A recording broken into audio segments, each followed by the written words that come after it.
Welcome to the Call Your Shot podcast, your weekly sports recap podcast where we break down the hottest headlines, dissect the latest injuries, and serve up our own hard-hitting analysis of the past week in sports. But that's not all.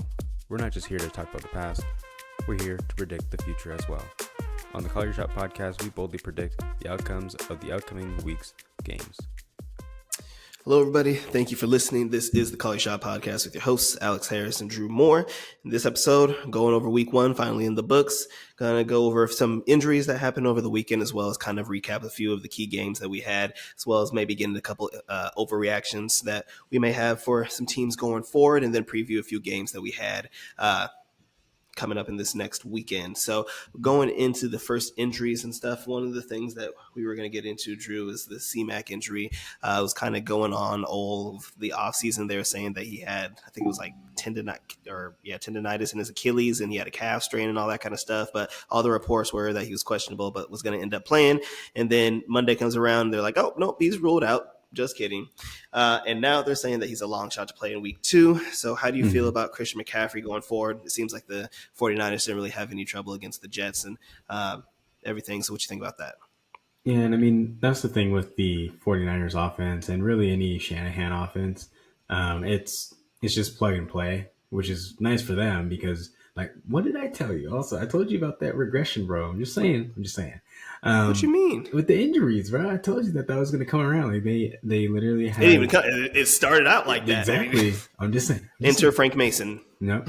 You mean that's basketball, bro? Frank Mason. No, that's basketball. I was like, Jordan Mason. Apologies. Yeah. He's on my fantasy team. He helped me out. I can't even say his name right. I apologize, Jordan. But yeah, so insert Jordan Mason and everything. He was running like a madman out there.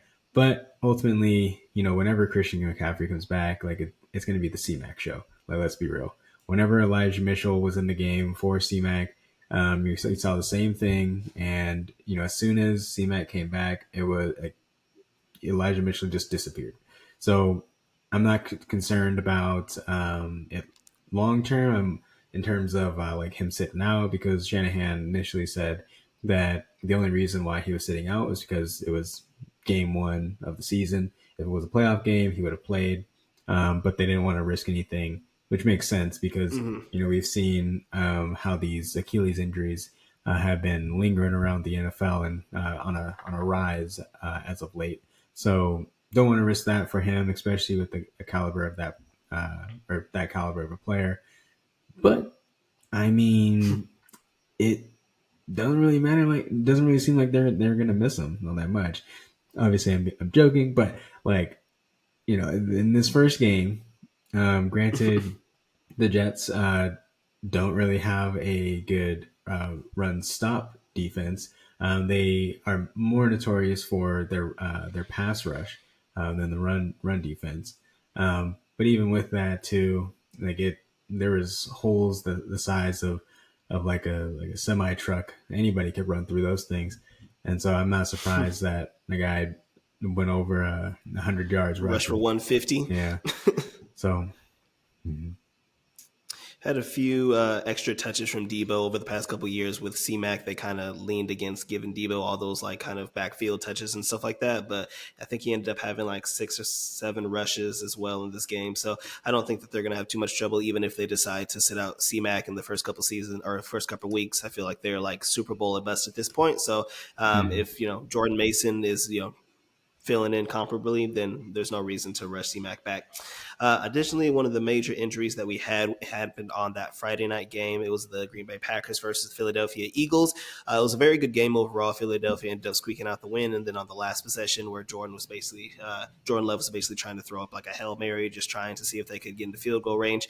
Ended up getting tackled kind of wrong by 2 guys on each side and ended up having a knee injury. Do you want to touch on that, Drew, and see what you think going forward when it comes to that? Yeah, I mean, if you saw the slow-mo video, it didn't look pretty. Yeah. And, no, not at all. Like I was telling you earlier, that like that's the MCL right there, and that MCL left the chat. Like, that thing popped. And so the good thing is it didn't look like it was like ACL or anything like that. So like if it's the MCL, like that's like it's the weak link out of all of them, and It's one of the easier ones to recover from, and you don't even necessarily need surgery for it. And it looks like he's probably not going to do surgery since it's in season. And I'm assuming that they have good PTs that'll help him get back out there on the field. Unlike the 49ers, where their players just always get hurt. So I don't know about their PTs. If you're hiring, I'm available as always. Anyways, but the as for the Send you my resume real quick. exactly. If you need a cover letter, let me know as well. But so with Jordan Love, his knee injury, they're saying 3 to 4 weeks. I'm thinking it's going to be more 5 to 6 weeks. Seeming as how They're saying they don't want. He's not going to go on IR, and that's going to be interesting when he comes back too. So like minimum, I'd say like from granted, I'm on the more conservative side when it comes to these things because I don't want it to linger down the road. I'm also not I'm also not in a Put some $1 dirt on billion it. industry where this is impacting not only like the player's future, but it's also impacting the overall product of the NFL too for the Packers. So in that sense, like I get it. You want to try and push him to come back. Like I wouldn't try to push him more like sooner than week 4. But at the same time, like, I guess you got to do what you got to do. And, but sometimes it's a matter of protecting the player from themselves. And the only duty that the PT or the medical doctors or whoever else on the staff is to protect the player first. And then the second thing is to, do what's best for the team and win the game. But ultimately, I don't think that we're going to see Jordan Love until like week 5 or 6, because this kind of injury can lead to further knee injuries, which is good that it was only like an isolated MCL, is what I'm speculating, and I believe it's also what they've been saying too. If it was like a patellar dislocation, we would have saw like a spontaneous relocation of the knee, or if it was dislocated, then and it didn't spontaneously reduce, then they would have reduced it back onto the field or back on the field, instead of having him just like lay there and then not do any kind of movements to put the patella back into place. So in that sense, that's good. That it is just an isolated injury. It's one of the easier ones to recover from, and hopefully he returns soon. Yeah. In Malik Willis, we trust. I don't know No, about not all really.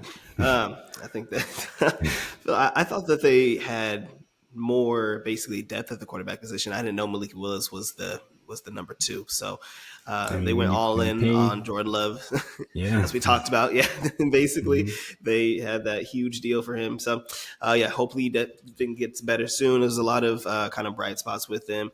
Your boy, had Christian Watson as well as Jalen Reed and Josh Jacobs and stuff. So overall, it was a good game. We'll get a little bit more into that game as we get more into the overall weekend. But moving on, injury-wise, unfortunately, we did also have a Meiji fantasy superstar. We had Puka Nacua end up getting hurt in the game against the Rams. Or game against the Lions, playing on the Rams. He ended up having a PCL sprain, and I guess they're calling it a very unique injury.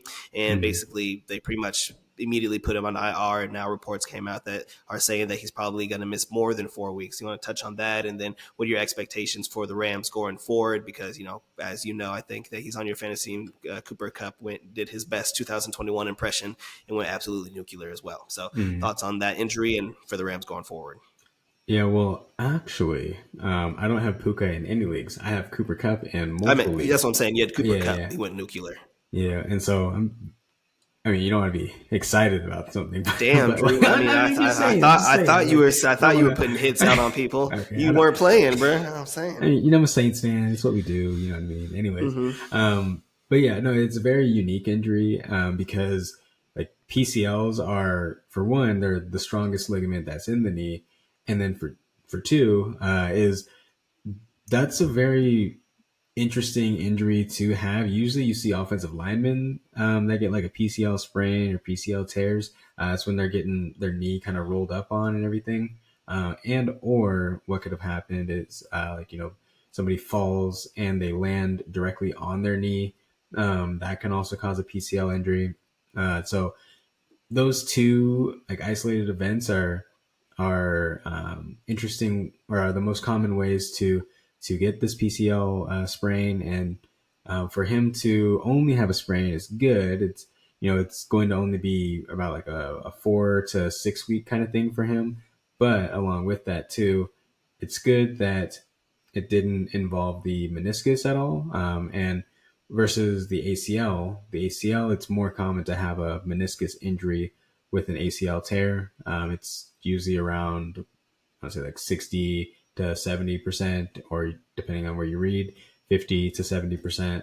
Regardless, a lot more common to have meniscus involvement with ACL tears versus PCL tears, where I believe it's like less than 10% chance with that, which is good.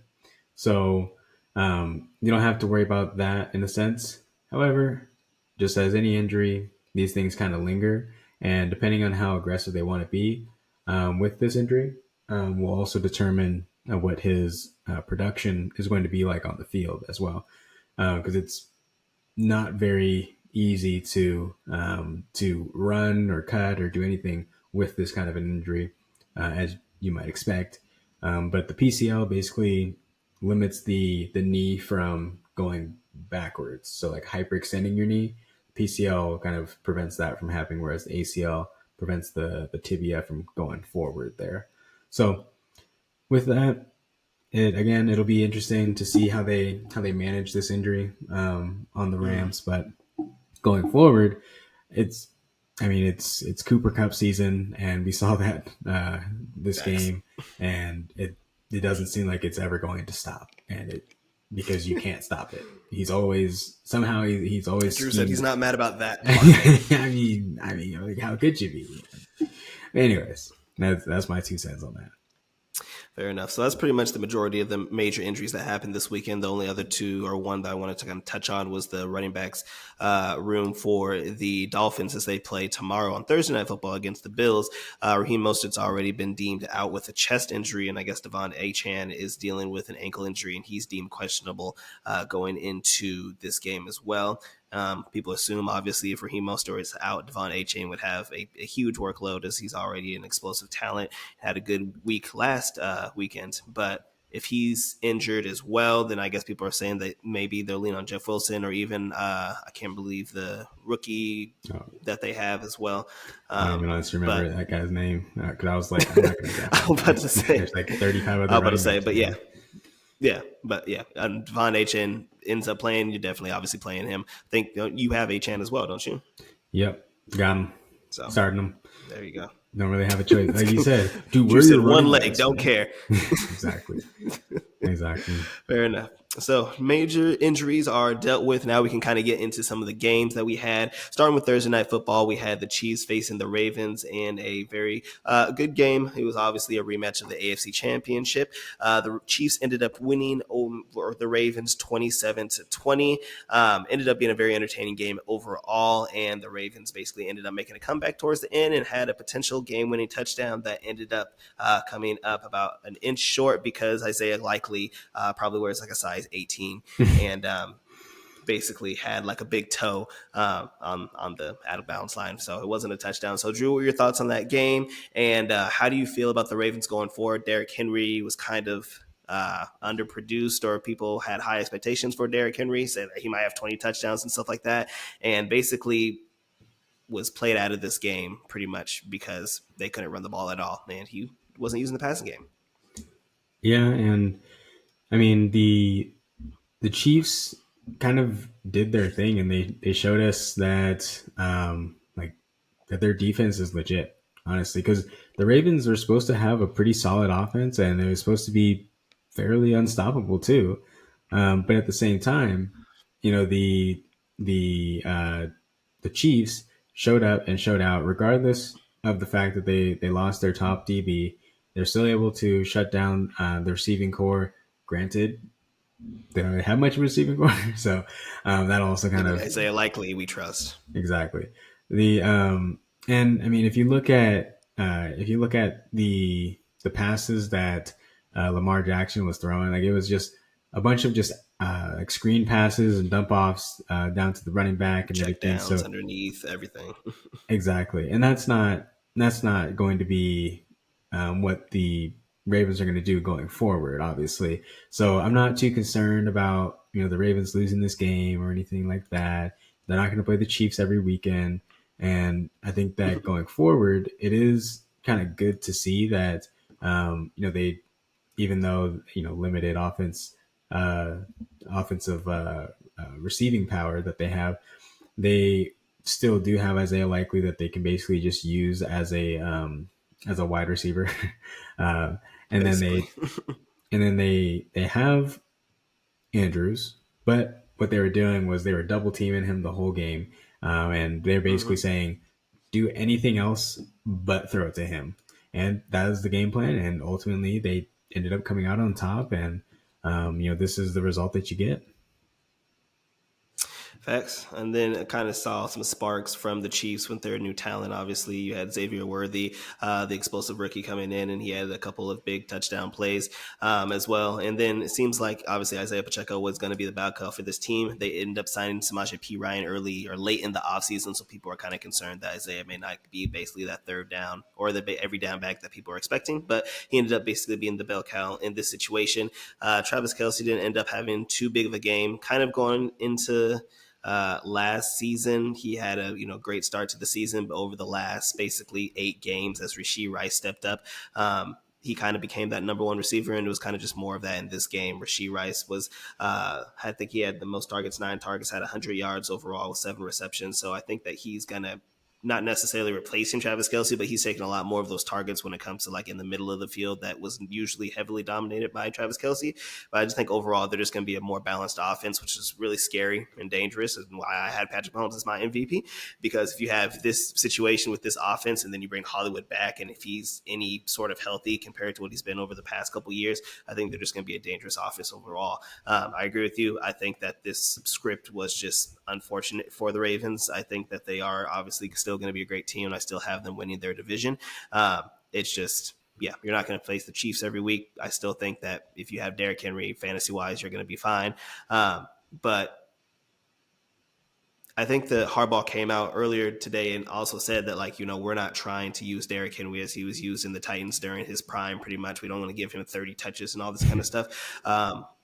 But, I mean, I think that's what a lot of people want. But overall, I think he's going to be fine. I think the Ravens are going to be fine. And it ended up just being Lamar Jackson versus the world. I think he had like 130 rushing yards because if the read wasn't there, he was just like, fuck it, we running. And yeah, so I think the Ravens are going to be fine.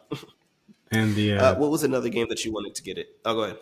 Yeah, I was going to say that another thing too is that Lamar Jackson ended up throwing for 41 times there, and that's obviously not going to be the case every week. No. This is a run heavy offense that is known for just the ground and pound game, and maybe you'll get like 25, 30 passes out of Lamar, but 41, I got it. And also with that too, you would have hoped to see that some of those would have gone to Andrews, but at the same time, again, they were just kind of locking them up and forcing their hand essentially. And if you look back at the if you go to last year when Lamar Jackson was playing, he basically never really eclipsed that 41 passing attempts last year as well.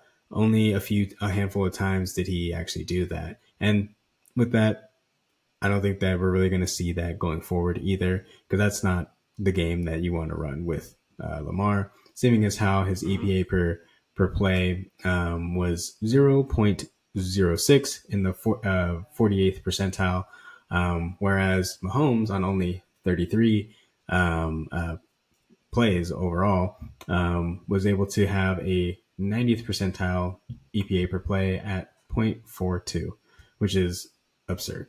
So I think going forward, we can we can definitely see some improvement from Lamar, seeing as how he's the reigning MVP, kind of by default, but I digress. Okay. Also, a little side note too. What do you feel about your boy Justin Tucker? Man, he's been missing field goals and like everything over the past couple of years. Is he finally like becoming human, or? I mean, let's not forget who this man is. The most accurate kicker in the league, in history, if we're being honest. So I'm not concerned. It's Justin Tucker. Okay. As as Aaron Rodgers said, REALAX. Relax. Okay. All right, moving on. We can touch on the Friday night game. As we've talked about, it was the Brazil game versus the Packers and Eagles. Eagles ended up winning the game 34-29. Ended up pretty much being the Saquon Barkley show, and a lot of people were saying that, like, Saquon Barkley could have like a Christian McCaffrey type impact for the Philadelphia Eagles, who have always been a solid running team as well. But then you kind of add him with his versatility. He had a rushing touchdown, a receiving touchdown on a wheel route, and basically was pretty much unstoppable. So what were your thoughts on that game? A lot of us were kind of not knowing who the main receiver was going to be for the Packers, since they have so many young receivers. Ended up being Jalen Reed, who had 4 receptions for almost 150 yards and a touchdown. So thoughts on that, and do you have any confidence in the Packers going forward with Malik Willis as the starter while Jordan Love is out with the knee injury? None. Zero. Okay. Zilch. You don't think he can hold it down? At least like 1 and 2 or not. something? No. Okay, fine. But with that game though, it was, I don't want to call it poetry in motion, because it honestly really wasn't. It was kind of ugly there. That turf was ass as well. Yeah, exactly. It was a pretty rough start for Philly. And honestly, they should have won by 1 million, like I said. But again, like how they started ended up not being all that great. So, but ultimately, it ended up with the perfect result, which is a W, on their way to being Super Bowl champions. So, I am slightly concerned about what I'm seeing from Hurts, because some of those decisions that he was making were just like, dude, the guy's literally quadruple teamed. Like, what are we doing here? Like, what is that? And it was, I don't want to say it was as bad as some of the passes we were seeing from Bryce Young, but it wasn't that great either. And a few turnovers, a couple interceptions, not pretty. Mm-hmm. And ultimately he ended up having like a 50% success rate on offense, which is okay, but is not going to get you to the Super Bowl. You know what I mean? And when it comes to my boy Saquon, whatever you want to call him, he is him. It's almost a mystery that that people were doubting, like, oh, Saquon's washed, like, he can't do it anymore. And it turns out that he's actually still him, and it was really just the offensive line for the Giants, and also the fact that the Giants are just trash was also another major factor. So Saquon going forward is greater than Christian McCaffrey until further notice, seeming as how the best ability is availability, and my guy is still healthy at the moment. So I can say that without having any pushback. I probably still will get some pushback, but that's all right. I'm also a little bit concerned about this Eagles defense because, it was the same recipe as last year, and we saw how that looked, and they tried to address it a little bit in the draft and in the offseason, but I mean, it still doesn't look great. Obviously, we do expect the Packers to be good. We did expect them to be good with Jordan Love and their receiving core and with Josh Jacobs, but it wasn't very pretty. They were getting beat over the top. Jacobs was kind of got busy in the rushing, almost got 100 yards and everything like that. So I think that hopefully they will improve as the season goes on, but like just comparing them to some of the defenses that we did see, like the Cowboys, and had an elite defense. I think that offensively you can only do so much. Mhm. So moving on, As what a other as a game throughout? side note, You said, As a yeah. side note, the Eagles had an EPA per play of 0.147 on defense. So basically, every play that the Packers ran, you could expect 0.147 points.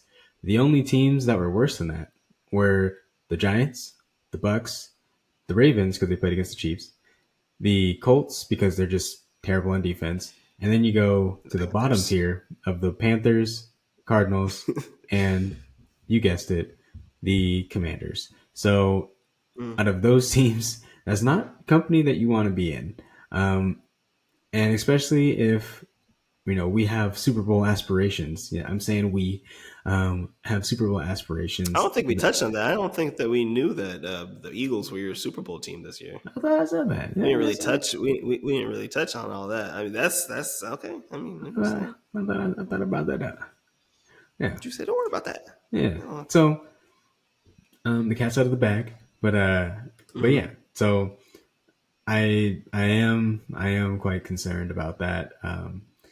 But hopefully, they made some changes on the defensive head coach and defensive coordinator, but it is not really seeming like it's doing all that much. It's better. It's better than dead last. So that's good. Um, All offense. Who needs defense? mhm. 05 Phoenix Suns. Just 7 seconds or And less. That's all well, y'all care about. the only other thing that is kind of problematic is the fact that their EPA per play when it comes to rushing was 0.247, which is second to worst, only to the Rams, who have nobody on the defensive line. So that's bad. Sounds like you're talking yourself out of your Super Bowl pick already, Drew. I'm not talking myself out of it. I'm not worried. I ain't Oh, scared. okay. I ain't scared. Oh, okay. All right. Oh, okay. Fair enough. What was the game that you wanted to get into from this last weekend then? Those were the main two. Yeah, I wanted to get into that Bears Titans game. Yeah. So out of all the picks that we had going into this weekend, that was the one that we ended up losing. And honestly, that was BS that we lost that Not because because of me. okay, I they, said the they were Bears. they were literally up by 17 at one point. Okay, do you understand that? Yeah, then Will 17 Levis did points. Will Levis things. Exactly. So a quick breakdown of what ended up going down. So the Bears, this is what happened. This is what happened. So they were up by 17, and then going into the third quarter, there was a punt that was blocked, return for a touchdown. Okay, and Mm-hmm. then they kicked the field goal. Yeah, that's great, whatever. And then there was one of the worst pick sixes that you're ever going to see in your life. Like, That I hurt me. mean, That hurt it me. like you and I could do better than that. You could put a high school, like elementary school player out there, and they're Well, it not was going to over though. Like the play was over. He's just like, nah, I exactly, don't want the ball in my hand no more. Hot potato, you take it to the house. exactly, and like do literally anything else but that. He said, And literally. and so yeah, it. Oh, I forgot there was also a Levis fumble in there as well too. So it was ultimately blocked punt that was returned for a touchdown. That was in the third quarter. There was a Levis fumble, and they ended up kicking the field goal. Then there was that pick six as well too. So with all of that, um, according to Evan Abrams on Twitter, uh, any team that was up 17-0 and had a 4-point spread in the game as underdogs, those teams were 66-1-1 ATS since 2019.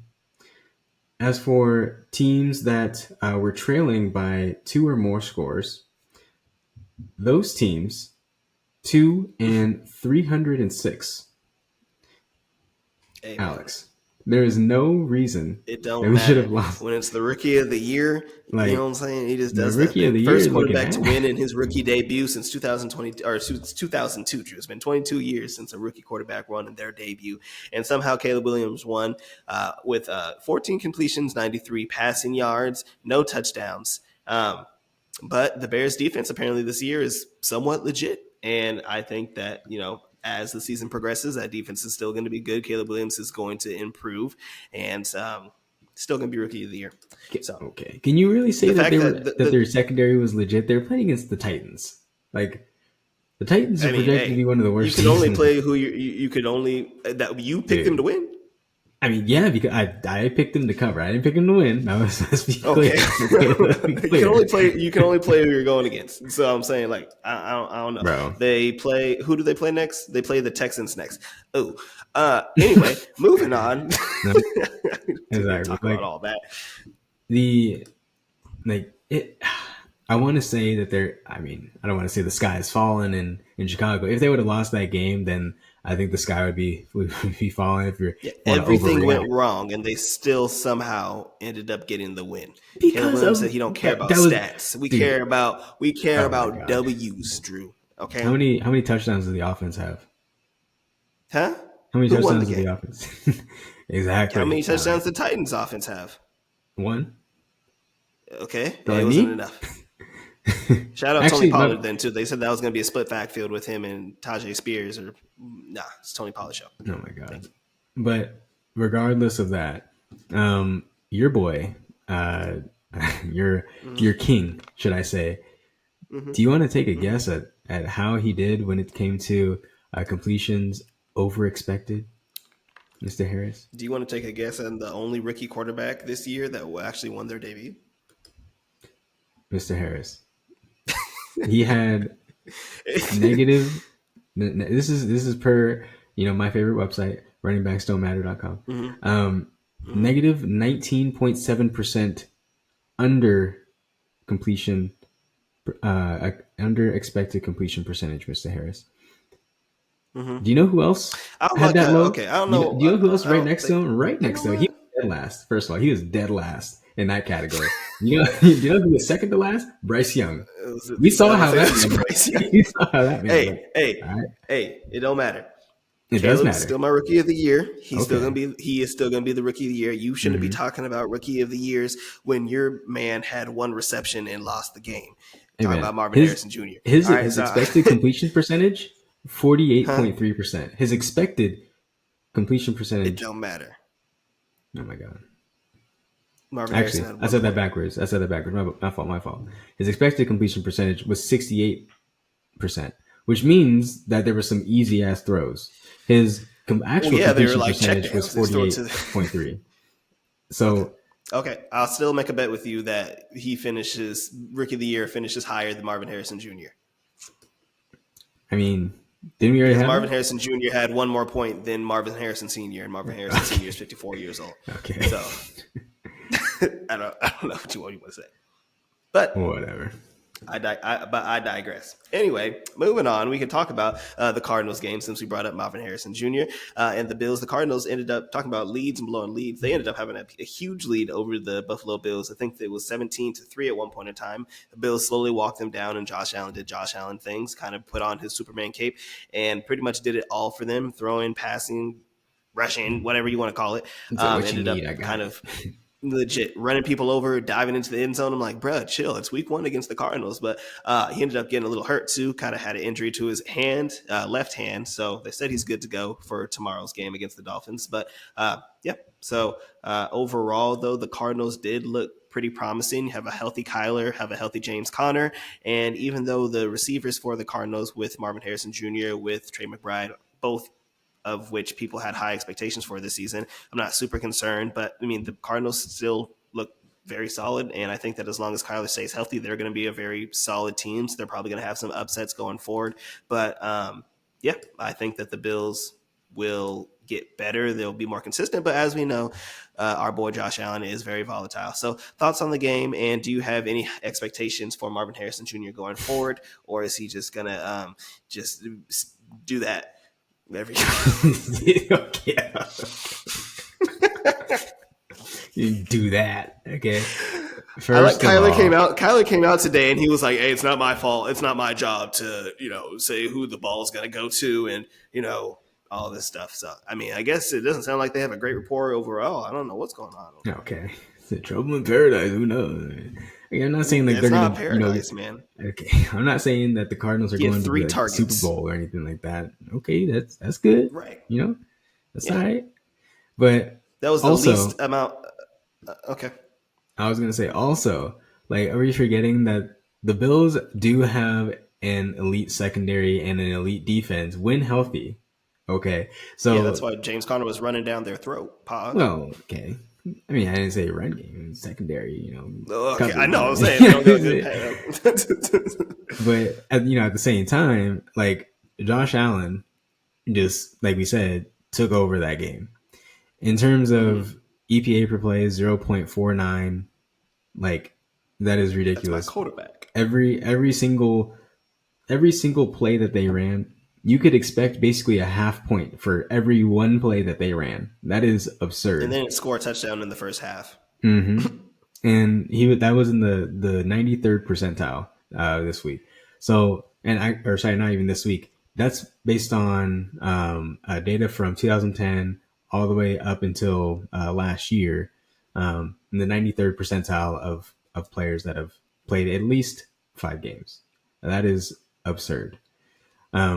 As for your boy Kyler, like for one, again, they're not going to play the Bills every week, so we can throw. I don't want to say throw it out, but I ain't gonna say the Bills have no elite defense though. They have a good. You know what I'm saying? They had an elite defense, and have still an elite defense. Greg Dortch, that's a good wide receiver right there. If y'all want to go with a receiver on the Arizona Cardinals, it's not Trey McBride or it's Greg Dortch. Nope, that's so. I'm just saying. Somehow he's gonna be rookie of the year. Okay. Anyways, as for my boy Marvin, am I concerned? No, not at all. Mainly because he's on my team, but also because it's week 1. All right, and you're still getting the rapport down, and every other rookie wide receiver that was drafted highly played very well this week, and they weren't going against the Bills. The Bills are what? They're not the Cowboys. The Bills had a very good secondary last year. They were top 10 in EPA per dropback, EPA per play per dropback. And they were also top 10 in when it came to dropback success rate. So I'm just saying they had a very good secondary. And again, like you had mentioned, James Conner doing his thing in the run game, and so why? Same as Kyler. Kyler had 50 yards rushing as well. Yeah, why pass if you can just run it? And also, it's not like they weren't just locking him up. It's not like he just wasn't getting open. There was a couple plays where he was open and Kyler just flat out missed them, and didn't see him. Yeah, he was wide open on a deep bomb touchdown. And, exactly. Yeah, we just didn't see him. And we would have had. He would have dropped it anyway. Okay. We'd be having a completely different conversation right now if that was the case. So, with that being said, I am not concerned, Mr. Harris. Okay. I do expect a bounce back. I do expect a bounce back week for them. Mostly just Marvin Harrison. But I guess also for the Cardinals too. But yeah. So you're not concerned. Not at all. What's there to be concerned about? Okay, fine. You're not concerned. Tell me if you're concerned about your MVP pick in the Bengals, who lost to the Patriots 16-10, with Jacoby Brissett as the starting quarterback. Side note: did you see what Gerard Mayo said about Jacoby Brissett after the game? No, what did he say? He was like, congrats to Jacoby Brissett. He's probably the slowest black quarterback in the league. Bro, it's the truth. That's facts, though. But anyways, that was kind of, it was surprising that they won.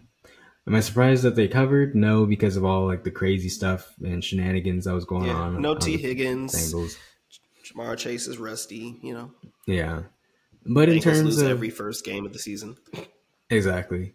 But yeah, in terms of, the overall outlook on the season for the Bengals, my AFC champion, no, sorry. Kind of. I'm not concerned. I'm not concerned. The running game looks terrible, which is kind of concerning. Hey man, Zach Moss out here. Yeah, okay, he's out there, that's for sure. Hey, But 4.9 yards a carry.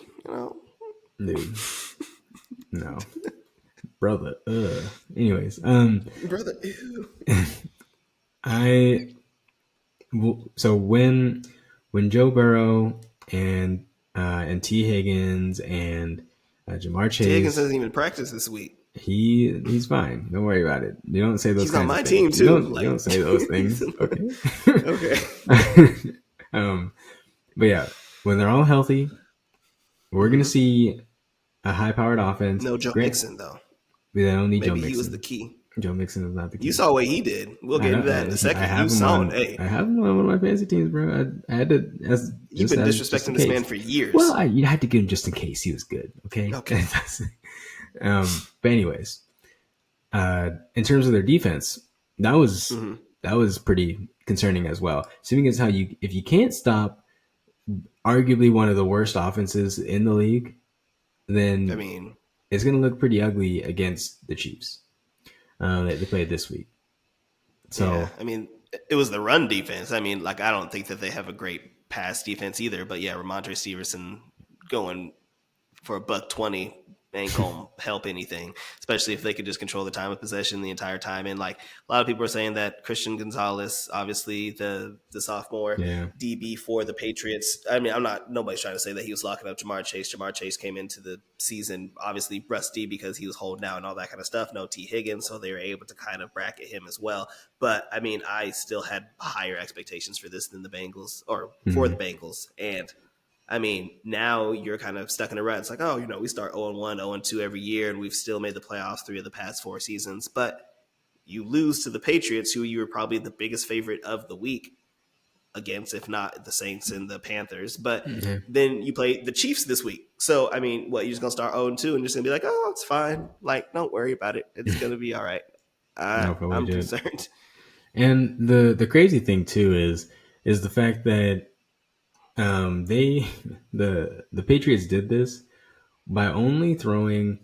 Actually, sorry, they didn't throw any passes past 20 yards. They are the only other team that didn't do that was your Bears.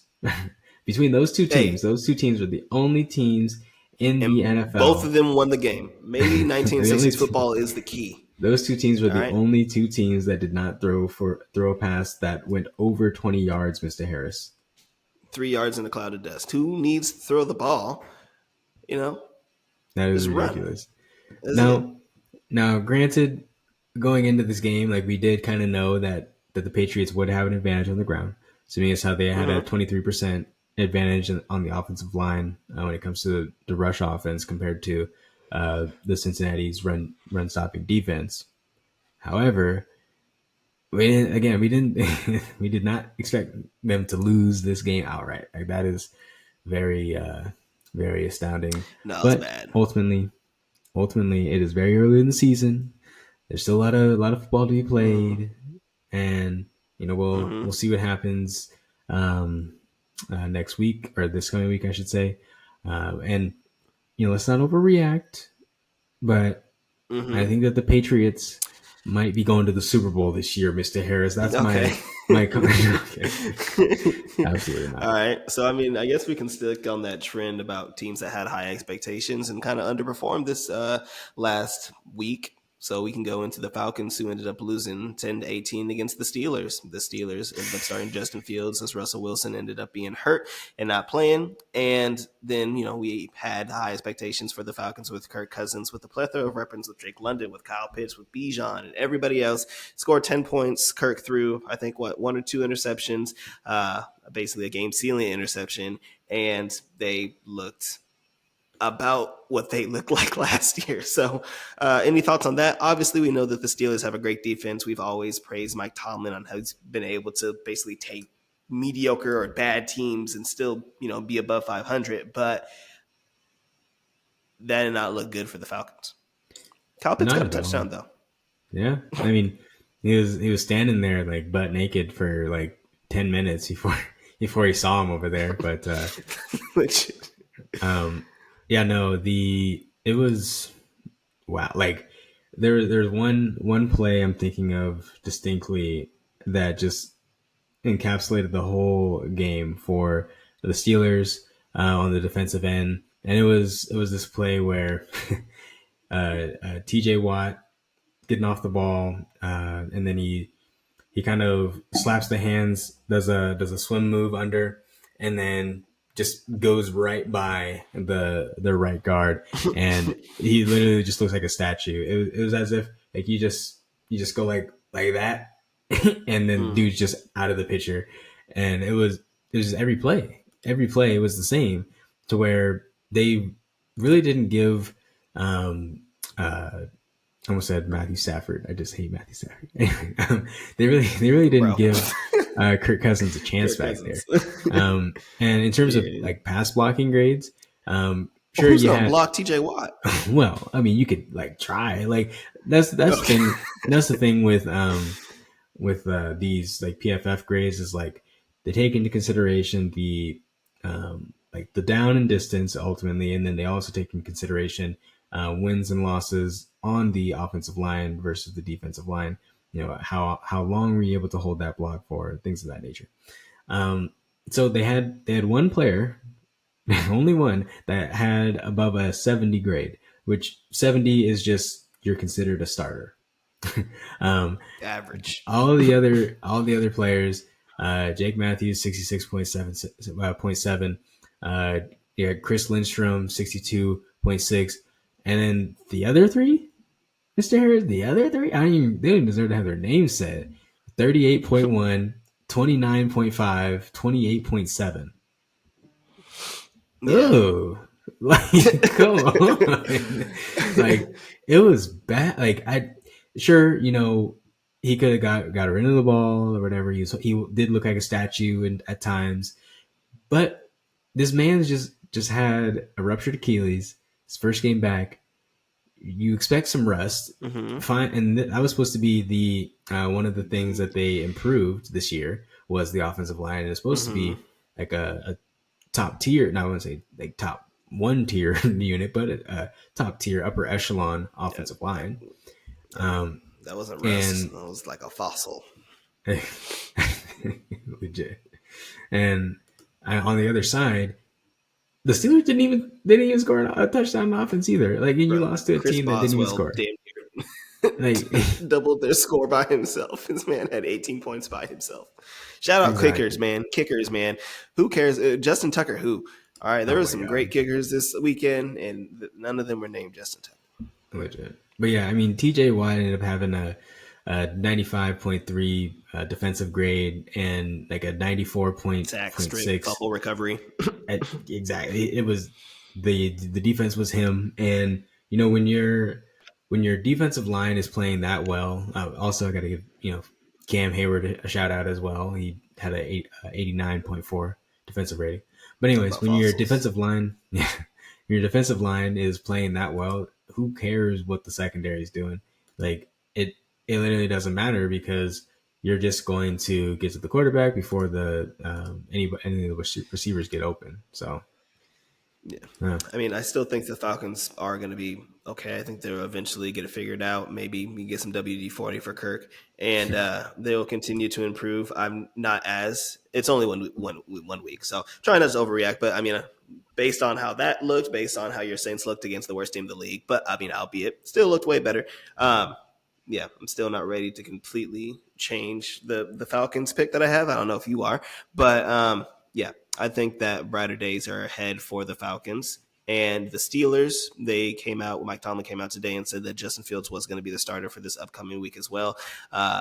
Justin Fields ended up winning the game, but like a lot of the quarterbacks did not play very well, as we mentioned, didn't have any touchdowns at all. Basically, he had some rushing. That was bad. It had one good pass to George Pickens, but overall, I mean, it didn't look great. So we'll see how they look going forward as well. I believe the Steelers, who do they play next this upcoming weekend? They play the Broncos. So the Broncos didn't look great. The Seahawks ended up beating them. I mean, it was ugly, but they didn't look great either. So we'll see when it comes to Justin Fields.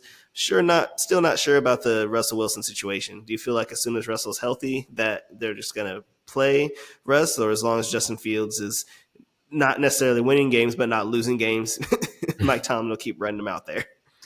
I mean, like, you paid Russ. Like you're gonna play Russ, Mhm. you know. And I think it was kind of ridiculous that they were even suggesting that there was a competition between the two. Like Russ is a Hall of Fame quarterback. Let's be honest. Okay, before the fall off that happened in Denver, he was the Hall of Fame quarterback, and Mhm. everyone and their mom wanted him. All right, and so I miss the old Russ. exactly straight from the never mind. Anyways, Seahawk and gold. All right. Anyway, yeah. exactly. But yeah, I why wouldn't you start Russ over Justin Fields? Nobody wanted Justin Fields. Because Justin Fields wins games. No, he doesn't. He really doesn't. Well, he did. He's He one of beat the the Falcons. dude. He's one of the actual like worst quarterbacks that I've ever put on the jersey in terms of win percentage. He's a running back, but it's okay Like because he's 1-0 to start the season. And I forgot to mention the Falcons. I said that I think things are going to get better, but they lost to the Steelers. They play the Eagles this week, and then after that, who do they play? The Chiefs, and then they have the interdivision game against the Saints, and they play the Bucks, and then they kind of get a gimme against the Panthers. So I mean, there's a chance that they could start 1-4 or even potentially 0-5 if they lose against the Bucks or Saints. And yeah, you ain't going nowhere in that situation. So hopefully they get something figured out quickly. well, and speaking of the AFC or AFC, the NFC South, there, just want to touch on that Saints game right quick. The Saints Worst team in the league versus the second worst team in the league. Something's got to give. Okay. Like I am I Yeah, how do am you I feel, Drew? I'm indifferent. I didn't want this. Okay. I wanted It looked great. It looked great. and that's the problem. Is that I didn't want to look great. I wanted it to be ugly. I wanted it to be nasty. I wanted it to be Against vile. the Panthers? Yeah, I don't want to win this year. I want to be bad. Like I want us to be so bad. I want the number one Well, overall y'all play pick. the Cowboys this weekend, so I Like, mean, you might get your wish sooner than later. like think about it. Like how does Shadur Sanders look in a black and gold uniform, right? Y'all ain't getting Shador, bro. I mean, if we play our cards right, we will. Nah, Derek But, Carr wants to throw touchdowns. That's probably why he's like, oh, I saw the draft. I saw the draft predictions. Nuh-uh. 4 touchdowns. Here you go. see, and that's the thing with Derek Carr is like anytime you don't get pressure on Derek Carr, he's pretty decent. Like he can be okay. And He's the a offense, very poor man's Jared Goff, I feel like. Give him protection, he actually looks pretty good. But yeah, as soon as, yeah, and I mean that's the thing too is like the Saints' offensive line is not supposed to be good. Okay, like it wasn't supposed to be terrible. it They were supposed to be mediocre. I mean, and even with the mediocre offensive line, they were actually supposed to regress this year, right? So, and in terms of no, like legit, like it was supposed to be pretty bad on like per Pro Football Focus, they were I supposed know, to be it's 30 just funny seconds. that you're just preying on their downfall I just so mean, you can have like, Shador. How did Shador look last week, Andrew? well, that wasn't him. That was the offensive line. And see, it's the same thing, same problem. Anyways, but they're projected to be 32nd in the league, Alex, in terms of pass protection and pass blocking. Projections don't mean nothing. I mean, they sure as hell mean something. But whenever you're going against the Panthers, you're always going to have a fighting chance. And that's what we saw this weekend to where, again, when Derek Carr is protected, he's actually, I don't want to say, he's not bad. He's half decent. So last year, best well, played again, the best at any quarterback this weekend. against the Panthers. And last year, when he was kept clean, basically no pressure at all on him, he had a PFF grade of 86 when it came to passing, versus when he was under pressure, 51.8, Alex. That's not even like a backup quarterback. That's like out of the league quarterback.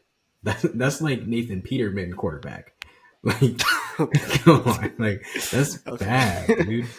And so, like, if this man is able to stay upright, then he's actually not going to be terrible. But if they're not going to protect him, it's going to be Bryce Young 2.0 back there. So it'll be interesting to see 19 how this. 23. That's so bad. Like, I'm just saying, if you're on the coaching staff for any part of the Panthers organization, like, bro, like how, like, Come on, bro. Like, I feel bad. And Bryce Young is just it's over. It's over. Yeah, It's it's over. crazy too because like even the QB whisperer couldn't fix him because like Well, there's like you there's no, oh my god, no you'd think flashes. you'd think that exactly like you'd think that you know there'd be some hope like oh did you see that play, Mm-hmm. but his any of the passes that he's throwing across the field just have no pop on them. They're just floating ducks every time he throws the ball, and I'm surprised that he doesn't have more interceptions honestly in his career. Um, Hey, you want to talk but about a quarterback that you had? You know what I'm saying? Finish that real quick. But and guys, I'm for you. what? What are you trying to say? All right, Hey, man. Hey, you ready to put some respect on Sam Darnold's name yet, or what? bro, stop it. Hey, Stop. hey, Stop. I'm No. just saying. I'm just saying. Okay, I did see somebody. I don't know who said it or it came out with it. It was a news report that it was like, don't be surprised if Sam Darnold basically has like a 2023 Baker Mayfield type season. And I was just like, all right, now, all right, we we can calm down. You can calm Mm-mm. down. He had 200 yards, 2 touchdowns, only 1 interception. Was able to get Justin Jefferson involved and beat the Giants, who are supposed to be a bottom end team. But he did his job and he didn't look bad. So I mean, hey, what more can you ask if you're a Vikings fan at this point in time, other than maybe JJ McCarthy not get hurt? I mean, we saw how they played last year with basically plug and play quarterbacks, and it's not like Hey, the they had any. Pastronaut. Okay, stop. It's not like they had any world beaters on that team to where you're going to be bringing in like the next Peyton Manning and bringing them to victory, and so it's no surprise that they are better than or that Sam Darnold's better than the Pastronaut and Nick Mullins too. Like I would You hope said that so. he was the worst backup in the league. I did not say he's the worst backup. Last Did I say weekend, that? he was Did I like one say of the that? worst backups in the league. I might have said that. I might have said that. That does sound like something I would say. I don't. I really don't like him. Honestly, I think Why? he's very overrated. Um, He's not overrated. He's been a he's backup the past 3 dude, years. and he shouldn't even be in the league. So, um, Bro, he just okay. Yeah, exactly. And the truth comes out. All right. Who no. do the He, Vikings play next week? well, Because I hope they start 2-0. They okay. play the 49ers. They are not starting 2-0. Side note though. Side note though. Like that's the thing with the Vikings offense is that they're always able to manufacture easy passes and easy plays for their Yeah, when quarterback and you for their have offense. Randy Moss, it's Okay. easy to move the ball down the field. Jordan And Addison was hurt in this game, and I think he's been mhm. ruled out for this upcoming week. But yeah. Yeah. And so Sam Darnold ended up having an expected completion percentage of 66.4, which was one of the higher expected Elite. completion percentages on the week. Nevertheless, this man's was overperforming, as you might expect, by 12.7%, Alex. So what would Meaning, be a good game for you for the against the meaning he 49ers was this weekend? What would you be like? other than Derek Carr, who had Bro. 16.3% over expected. Mm-hmm. Sam Darnold was the other one that was all the way up there, overperforming. There ain't no way in hell these When you have Justin Jefferson on your team, you're going to overperform. And Aaron Jones still looked good, dude. So I mean, they have They they played have against the defense, Giants, decent dude. option. Come on. Bro, okay, that's what I'm saying. So when they play against 49ers, who have one of the more elite defenses in the league, If he does it well, what okay. would a good game script or game log for him be? Because they're going to The lose, but what would you be like? Okay, he looked better than Aaron Rodgers. So well, so that's the surprising thing actually is that the 49ers their run defense actually is pretty bad. So like if he's able to like get the respect from like with Aaron Jones in the running game, then that might open up some of the offensive plays down. I don't want to say downfield, but underneath because where he likes to operate. I wouldn't say Um, they're bad. they were actually pretty bad last year. Let me see here. Let They me held, I mean, I think Brees Hall's pretty good. I mean, they I held mean, the Jets to 68 yards rushing. well, the Jets also can't do anything on offense because they had all kinds of drama with Aaron Rodgers doing his own thing, and Mhm. then the fact that they actually ended up kind of going away from the run and only throwing to um, Garrett Wilson Garrett on Wilson, that Alan one Lazard. drive. Hey, that Which one drive looked pretty good though. it did. I was like, oh damn, okay, this is what the offense about to look like. Let me check that out. Legit. I was like, yep. And then reality set in. Hey, Tyrod Taylor had one. Tyrod Taylor had one good drive too. He scored as well. Exactly. But nevertheless, the like I'm not gonna be overly surprised if we see Sam Darnold just look like dog water this week, because they The even 49ers, everybody looks like dog water. not true. Last year Except for three when teams during the middle of the year when people got hurt on the 49ers, everybody looks like dog water. Unless you're and the they Chiefs. still have injuries on that side too. But also last year, when they were playing against the Packers, that's ultimately when Jordan Love started to continue to look, I should say, like an elite quarterback. And he was doing He his looked thing, at and they that L honestly, that the 49ers gave him. okay, because they stopped doing their whatever, bro. You don't even get out of here. That mess. Anyways, yeah, I don't like Sam Darnold. I don't think he's going to be good. I don't think he's going to be successful in the league. I don't think that he's going to I don't think make he's it going through to be the good season either, as the starting quarterback. And I think that who's replacing him? ultimately, I don't know anybody. Let me get out there, Okay. bro. But Yep. but no, I ultimately think that this week coming up, like hot take, the Sam Darnold's going to look like trash this week. So Yep. you can book it, Mr. Harris. Talk But about again, low hanging fruit. okay. But again, like I said, in terms of run defense and EPA per play, the 49ers were 26th in the league last year. So Gotcha. again, like I said, don't be surprised if he has a lot of easy throws. So, Okay. All right. Well, and looks half I decent. mean, we've already continued through most of them. So another very highly entertaining game that we had was the division matchup versus the Texans and the Colts. Two young, great quarterbacks. Well, I don't want to say Anthony Richardson's great yet because, again, I think this is game 17 that he's had since he's been in high school. Anyway, CJ Stroud ended up pulling out the victory 29-27. Joe Mixon ran for 150 yards. Drew was the absolute bell cow, so I don't know why you still continue to hate on this man. Anthony Richardson looks solid. He had one great throw basically off his back foot for like 60 yards to Alec Pierce.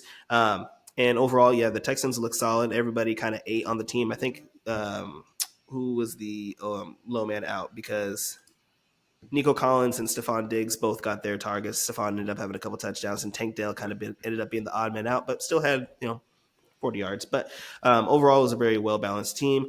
Thoughts on both teams going forward, and are you completely sold on Anthony Richardson already at this point? Kind of touched on it a little bit last week, but yes or no? I mean, it's from a fantasy standpoint, like fantasy standpoint. I mean, he's kind of a cheat code, basically. So, Cam Newton, but I'm upset that I wasn't a believer. But ultimately, from an NFL standpoint, he we want to talk about completion percentage and over expected. That's what I'm saying. And he had 9 completions, Drew. Exactly, it wasn't looking great for sure. But at the same time, he did show some promise and some. He has an arm. We knew that. We'll call it competency, compared to Bryce Young, and compared especially compared to your boy Caleb Williams. So I think that whatever. I think that overall, I think going forward, he's going to be a hard quarterback to game plan for. He's basically like Cam Newton minus. I mean, I don't want to say minus the accuracy because ultimately the ability to throw the football. Well, Cam Newton wasn't the most accurate quarterback either. So to be fair, he's kind of on line with that as well. So and he still took his team to the Super Bowl. So I'm not saying that the Colts are going to the Super Bowl or anything And the like Colts are that. playoff team. Are they a wild I card team? I think that they definitely have a chance to get in there. And did I want to say, I'm 90% sure. I gotta look where I wrote it down, but I'm pretty sure that I said that the Colts are going to win their division anyways. So, and I Yeah. do firmly believe that as well. The Texans, while they did look good, the Colts are also pretty damn bad on defense. So they're not going to play them every week. They're going to be playing a lot of hard teams. They have one of the most difficult schedules this season, whereas the Colts have a pretty favorable schedule. So in terms of season outlook, I still like my pick of the Colts to finish ahead of the Houston Texans. Houston Texans. Wow, I'm a little tongue tied there, a little nervous. I didn't even believe myself for a second. But This yeah, is not true. okay. But fair enough. Okay. So we already touched the Seahawks. Ended up beating the Broncos. It was not a pretty game for those of you that watched the first half. I'm sorry. The Seahawks had two safeties and muffed a punt. And yeah, basically did everything that they could in order to lose that game. And slowly they figured out in the second half, they're like, oh, wow, we actually have weapons on offense. And, Geno Smith actually has some mobility in those legs. And finally pulled away against the Broncos, who, again, I don't like. I just don't like Sean Payton. Bo Nix is fine. I don't mind Bo Nix. I just don't like Sean Payton. You're So gonna hate the right now. Broncos still seem like they're going to be very mediocre.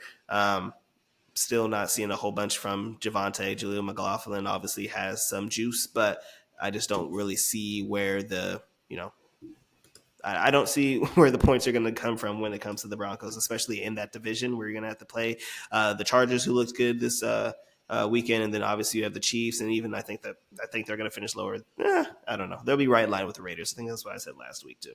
So I didn't know if you had any thoughts on that game, but that's basically all I had. And Seahawks to the moon, of course. Yep.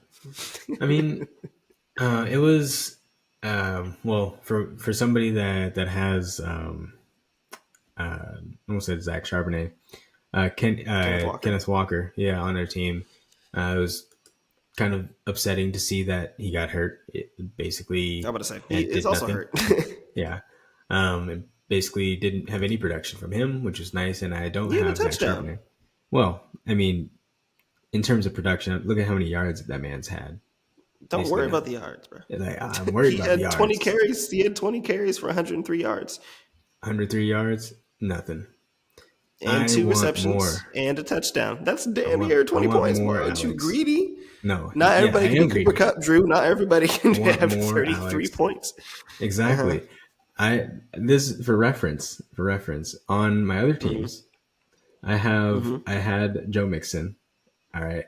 I had Aaron Jones, which was he was good. And then I also had Saquon. I want that kind of production out of my players, Alex. Okay. Well, just so you I know, don't want look, them. I was the highest scoring of any team this week. I'm just saying. Mr. Harris, I'm not a scoring team. That's cool. Yeah, whatever. Anyways, regardless, I want more from him. Okay. Okay.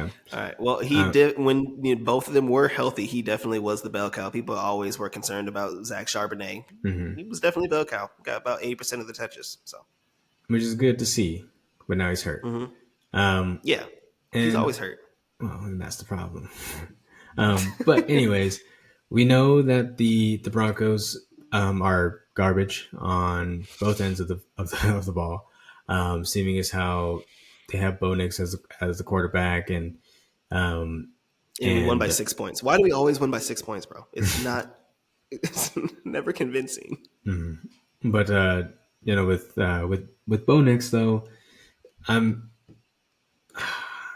I want him to be good because like he seems like a nice guy, and he seems like he did his time kind of thing. Like the man's basically a fossil in He's football 40. years. Might as well be. He's a 40-year-old rookie. Exactly. And Hey, he was so mobile though. He was pissing me off. He was Loki, fucking, yeah, but he also, I mean, he had 2 picks and no touchdowns. yeah. Um, They were bad picks. that's gonna cost you for sure. Mm-hmm. And in a Sean Payton offense, usually he sets his quarterbacks up for success with a lot of checkdowns, which is No, he doesn't. why, yes, he does. It's not his fault, Alex. One Super Bowl Partially it in is. 20 years, Drew. Okay, because dude, we don't even got to get into that. We don't got to get into that because we know It's that the facts. they should have made at least 2 more, and Okay. All right. that's facts too. Anyways, Um, in but the yeah, Broncos, we don't trust. Broncos we don't trust. Gino, they, yeah. I He's would. I was hoping solid. for more out of Hey, he had like DK a as 30-yard well rushing touchdown too. for no See reason. that? It's gross. Yeah. I was hoping for more out of DK as well. Didn't really have much production. Super depressing because I also have him on my team. Like I said, man, I have the Seahawks coming out of the NFC West. All right, Yeah, that's so wild. I need to see more. I need Kenneth Walker rushing for 180 yards a game. I need I need DK I need DK getting at least 100 180 yards yards. per game. You know, I'm not being greedy here. I'm just being realistic. Mm-hmm. If we want to take home this NFC West title, these are the things Mm-hmm. that need to happen. And You sound delusional. You sound like you sound delusional. You sound like a Cowboys fan. Actually, I'm going to get you off that. We can slowly pivot to the Cowboys, who, as we know, Dak Prescott got his bag 5 years. What, 260 million, some $60 million a year is basically what he had. Basically, similar guarantee money and similar contract to what Deshaun Watson honestly had. So, highest paid quarterback, highest paid player in NFL history, and yeah, at literally I think like 44 minutes before kickoff, it came out that he signed the contract and that he was the highest paid player in NFL history. So Cowboys did their Cowboy things. Dak didn't really have to do too much. CD didn't have to do too much because they won on all facets. The defense was elite. Special teams was elite. Had a touchdown, pick six, and basically Zeke got a touchdown. But what are the Browns going to do with Deshaun Watson? Because they still owe dude, him like $180 million and they're stuck. And every like I people are saying I would play Jameis. I mean, you can't, but like I'm not 100% certain that Deshaun Watson is a better quarterback than Jameis Winston.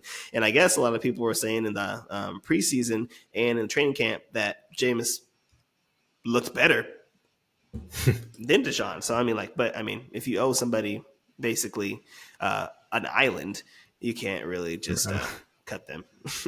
literally, and it's just it's crazy to me how you can go from being that good to basically Right. unplayable. Like, Like other than Patrick Mahomes, people were like he was next. That was it. Him and the mhm. Texans were going to be great for 10 years, and now he looks like Drew Brees. I'm just playing. Okay. So for reference here, um, so I filtered this between quarterbacks that played from 2001 or sorry 2001 2021 to Mhm. 2024 that have at least played 100 plays. There are 80 there are 81 quarterbacks that qualify. Do you want to know where No, I don't Deshaun think I Watson do. ranks? I don't think I do. He ranks 60th out of Okay, 82 or sorry 81 qualified quarterbacks so in it that could be time period, worse. Mr. Bottom Harris. third Like, percentile. It could be worse. do you want to know who's below him? Like, these players are not in the league, Alex. Okay. Hey, Like, hey. literally. Well, okay, my bad. Tyson Bagent, he's in the league, so he's a backup quarterback right now. Josh Elite Dobbs, out. was elite. Davis Mills, I think he's a backup. Played for East 1 year. Stick, Trevor Simeon, Zach Wilson, he should not be in the league. And like, oh my god, the list. Oh my, this is just bad, dude. Okay. I Okay. can't. I'm So not how gonna. much? Obviously, it didn't look great last year. Then he got hurt and didn't look good this year. but it was arguably the best defense in the league. I mean, Do you know who's above it him? was Sam Howell, okay. Desmond Ritter, Drew. Aiden O'Connell, Mike White, Justin Fields, Tyler So Huntley. it was against the Cowboys. They play against the Jaguars, who didn't look great. They Trey looked great Lance for is about. ahead of him. You said what? Trey Lance is ahead of him. Hey, what are you gonna do? What are you gonna do? It's so bad. Oh There's my God. nothing to do. Like, you owe this man earth. So his contract is 100% guaranteed, 253 or something like that, fully guaranteed. So I mean, there's not really much that you can do in that situation. Cooper Rush. Yeah. Anyway, it doesn't matter. They can't do anything. They're stuck. And yeah, it's unfortunate because this team went 11-6 last year with Joe Flacco playing the high majority of the games and went to the playoffs and won a playoff game. But Deshaun Watson looks like trash. Again, it's against the Cowboys though, so I think that when he plays the Jaguars, I'll have a better idea of how bad he actually is. Expectations for the Cowboys? Negative Okay. 0.079 EPA per play. Every play. Oh, okay. Sorry. That's crazy. That's just there's nothing. Oh my God. There's nothing that can be done in that situation. That's, Cowboys were the Cowboys. I think the Cowboys are going to be good God. this year. I think they're still going to probably win 10, 11 games. So, I mean, I don't know if you want to touch on the Cowboys, but nothing really changed. Obviously, CD didn't get as much, volume as people would expect, but I mean, they really didn't need it. I think he had like 5 receptions or 4 receptions in the first drive, and then they kind of just chilled for the rest of the game. So, yeah. Any thoughts on the Cowboys? No, I mean, 40% success rate. Okay. Okay. But no, with the Cowboys and everything, I honestly thought that they would have a hard time with this Browns defense, and I also thought that the Browns would have a competent offense, but I was partially wrong on both of those. Myles Garrett did his thing as always, but ultimately it wasn't enough to hold the Cowboys out of the end zone. And I mean, Dak looked good. CD was doing his thing. He's always open, regardless of who else is, or regardless of how many people that they put on him or whoever they put on him. And yeah, I mean, I still got the Cowboys finishing second to the Eagles there, but it definitely was. I'm not 100%. I mean, Jalen Hurts does not look great. I mean, we'll have to wait and see. I'm not ready to jump off any bandwagons or anything. I don't have them winning the Super Bowl. I'll tell you that. But I digress. Moving on, Rams-Lions, we kind of touched on it a little bit. It was a very close game overall. The Lions ended up winning in overtime. It kind of just seems like the Lions ended up taking their will, especially in that overtime drive. They're literally like, you know what?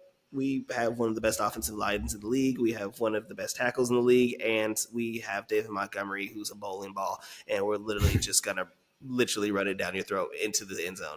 And then that's what happened. And the Rams played a very valiant game, I feel like, especially given the situations. You lose Puka, and then, Cooper Kupp turns into Megatron, and they just force feed him. And then obviously Kyron was still the bell cow. A lot of people had concerns about Blake Corum and everything like that. Kyron was still the bell cow. But overall, I did have good or high expectations for the Rams. I thought they were still going to be a solid team and could have possibly squeaked into the playoffs as like that last wild card.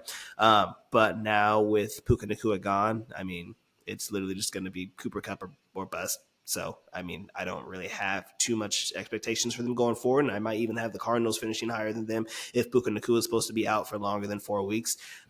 So, yeah, the Lions, I think, are still going to be a great team. I think that they're probably going to make the NFC Championship. It was between them and the Eagles versus the 49ers. So I have the 49ers firmly in the NFC Championship going to the Super Bowl. And it was between the Lions and the Eagles. So I honestly think it might be an NFC Championship rematch because I think the Lions look great. And if Jameson Williams is actually going to be good for the first time, like ever, like, that diversity that they have with him, Amon-Ra, Sam Laporta, and both running backs and Gibbs and David Montgomery, like, pick your poison. Yeah. Pick your poison. Yeah, I mean, again, I'm greedy. I wanted more from David Montgomery. I wanted 2 touchdowns, not just 1. But also, you don't have no Jahmyr Gibbs this year? I don't. I had Mm. opportunities to get him in every league, and I chose not to because I was scared of the hamstring.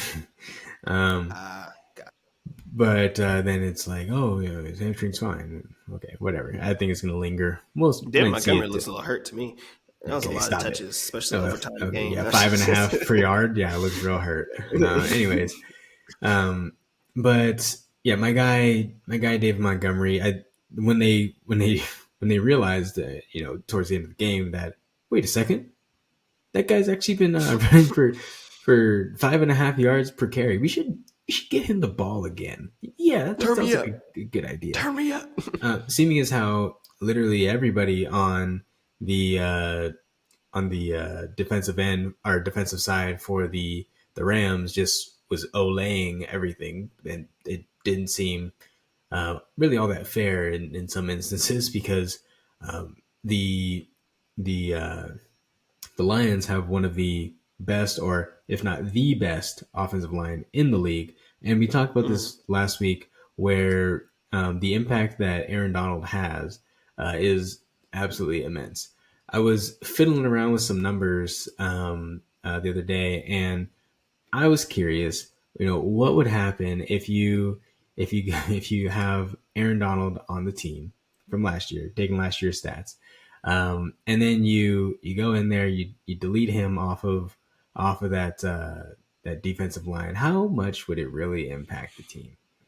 And you were over there like, oh, Drew, it's not gonna really do anything. Like it's fine. Like it's whatever. And say that. You said that he didn't really impact the team. Well, you said that he I impacted said the that team, but not he's not really. like an all pro going to be. He's still one of the best defenders of all time, and he's still probably going to be an elite defender overall. I'm just not saying he's prime Aaron Donald no more. Is it? And I'm just saying it matters. It dropped I it mean, dropped 20 it definitely could have points. helped. 20 20 points points for what? on in terms of PFF grades overall uh, for the Rams last year. If you would have taken Mm-hmm. off Aaron Donald, that's how much it affects their defensive line. Now, again, Mm-hmm. you have Turner over there that he's okay, but without Aaron Donald, he's Yeah, not nobody's going to Aaron have the Donald. same success. Well, I mean, he had True. I believe that he had that success because of Aaron Donald, and Mm-hmm. he's not going to have that same kind of success going into this season. So it'll be interesting to see how the Rams hold up with all their injuries on the offensive line. To me, is how they have like two guards left on their team, Yep. and maybe a center. Open So tryouts. exactly, so they might have to have some of their defensive players playing on the offensive line because they might just run out of Said, people out eat there. up. Exactly, but yeah, no, and Would you be out on the in Rams terms then? of, I mean, I am I gonna don't know if say you that were I'm ever pretty in on out the on. Rams, but I really wasn't, for being honest. But yeah, no, like Kobe Turner, he's supposed to be the guy, and he had a 69.2 defensive grade compared to his, I believe it was like 89 grade last year. Granted, again, it was against the Lions, who have one of the best offensive lines, so it's going to improve. But I still think that we're going to see some changes happening mm-hmm. on that defensive line. So So it was one more major game that I wanted to get into, but there was a couple that we didn't touch on. So I'll just go over the scores real quick with them. If you want to add any note to them, just let me know. Had the Raiders and Chargers game. Obviously, the Chargers ended up winning that one 10-22. It was the reemergence of J.K. Dobbins, as he had a great game for the first time, I think, in like 4 years. 10 for 135 yards and a touchdown. that's Justin it. Herbert was solid. I mean, Justin Herbert was solid, 17 of 26 for 150 yards, but didn't really need to do too much. And Lad McConkey, as you know, my boy, found the end zone and is just doing nice things and stuff. And then, Gardner Minshew wasn't terrible, honestly. He had the interception, but he was 25 of 33 for 260 yards, got everybody involved and, kind of spread the ball out. But overall, they just weren't able to really move the ball against the Chargers defense. So any thoughts on that game? Don't really have too much high expect. A lot of people actually had some high expectation for the Chargers. They're like, Harbaugh's immediately going to come in. They're immediately a playoff team. I don't know if I'm fully in on that yet. I think they're going to be decent this year. Yeah, They'll be and about above 500. yeah, and I mean, I don't think that they're gonna be making the playoffs or anything crazy like that. Yeah. But yeah, I mean, if like I'm upset because I saw J.K. Dobbins as like one of the breakouts this year, and that was the only one that I actually kind of Mm. bought into a little bit because since he has Yeah, I shown didn't. that capability before. Sure, the main thing he's coming back from was like Mm-hmm. all of his like litany of injuries, versus the other people that were breakout. It's like we've never seen them do that before, and we're just assuming that they could break out because of the potential volume and the talent that they have there. He hasn't done it though. I mean, but he was fairly successful when he was with the He Ravens and did it in everything. And college. I mean, he did it in college, but he also was successful for a few games with when he was with the Ravens He before. literally like a few And games. well, yeah, that's the thing is like he was hurt, so like you'd go into a season, he'd play amazingly, and then after 2 games, he's done the whole season, and then the rest is history. And then you go 4 years Mm-hmm. without him. Because I remember when he first got drafted, I had him on my fantasy team, and then he got hurt, and I was like, what the. And so, but yeah, I've always been a fan of his and stuff. So it's good to see that he's finally back out there and healthy and doing his thing. However, fantasy managers out there, if you don't expect regression, you should not be playing any kind of fantasy football. That man's He's is not going to not average going 13 to. yards a carry. Something about that just tells me no. I'm not sure what it is, but yeah, no.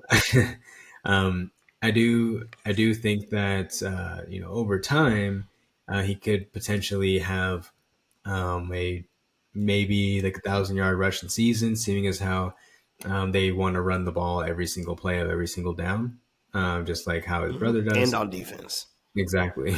It's like, well, never mind. Anyways, um, but yeah, so I do expect major regression for this man's. But surprisingly, he somehow, some way, he wasn't the or didn't have the highest rushing yards over expected. It was actually Aaron Jones that had the highest. J.K. Dobbins only was 40% over expected, whereas Aaron Jones was 64.3. So, and then right after that was your boy Joe Mixon. You already know. Fair enough. Anyway, we also had the Bucks and the Commanders.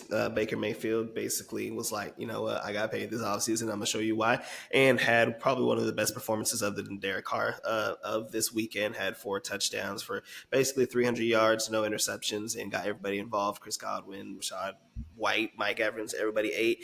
And then Commanders, obviously, had Jaden Daniels in his rookie debut.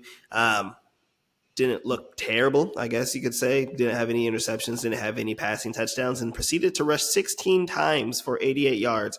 And then we were doing kind of like a stat thing, and like only a few quarterbacks have like even ran that many times in the game, like in NFL history. You had Cam, you had Lamar, who's done it a few times. Everybody else has only done it once, and Michael Vick did it once.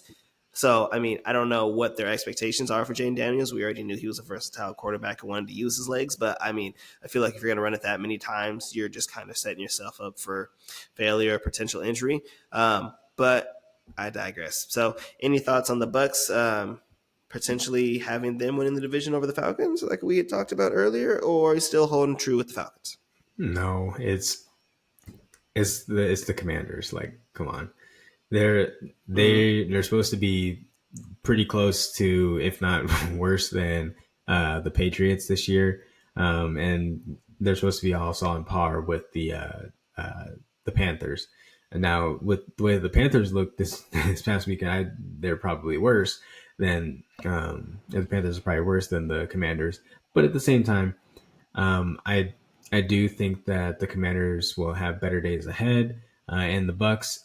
I do think that they still have a decent offense. Like, it's still good, and now that they moved Chris Godwin back to the slot where he's comfortable, Mm-hmm. I think we're going to see some more production out of him.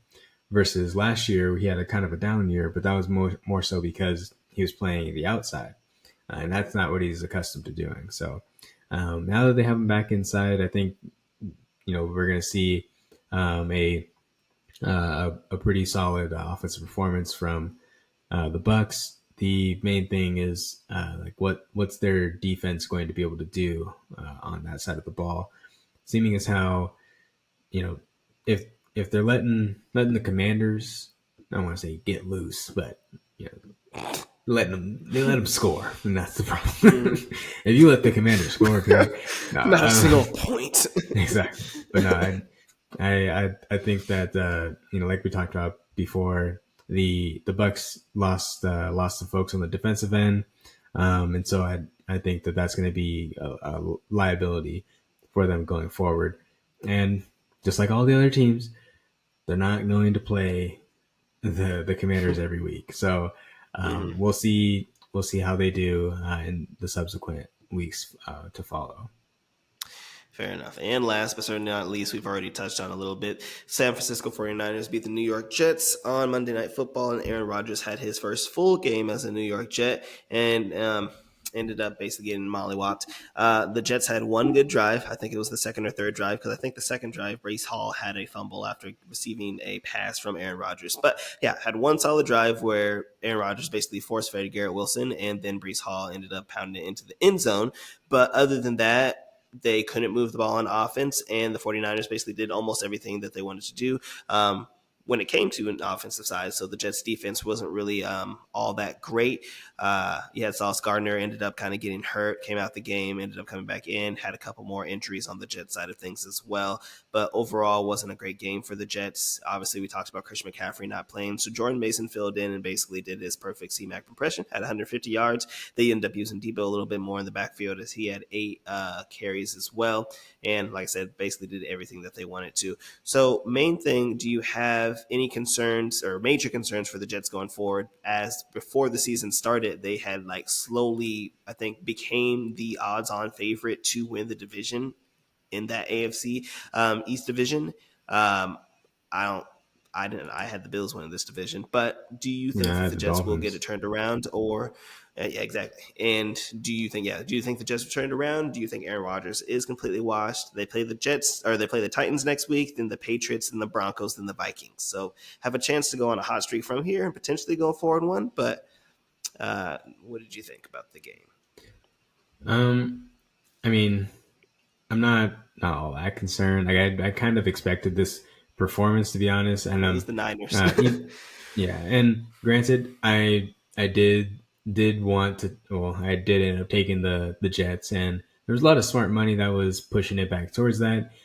Unfortunately, I did not get out of that soon enough because I wanted, because I saw that Christian McCaffrey was out, and I hate being on the other side of games when a star player is out, especially when the line does not move significantly after that. It really only moved like a half point, which tells me that even though everybody and their mom was freaking out and oh, well, the Jets are just going to blow them out then without Christian McCaffrey, let's not forget it's plug and play with the Shanahan offense and everything.